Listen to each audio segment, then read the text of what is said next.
ஆமாமா, உங்களோட பிள்ளைங்களை நீங்க கடவுள் வணங்குறது கூப்பிட்டுக்கோங்க. படிங்க சார், படிங்க சார், அவ்வளவுதான். உங்களோட வேலை அப்படிதான், யாருக்கு வேணாலும் கொடுக்கலாம். அவங்களோட வேலை இதுதான். படிமா படிமா படிமா. சொல்லுமா சொல்லுமா சொல்லுமா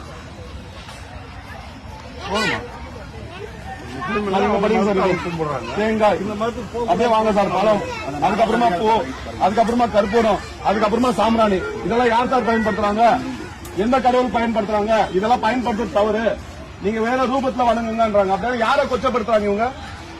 யாரமா கொச்சப்படுத்துறீங்க நீங்க? உங்களுக்கு தேவையான, உங்களுக்கு யாரும் சர்ச்சுக்கு வராங்க அவங்களுக்கு நீங்க என்ன வேணாலும் பண்ணுங்க.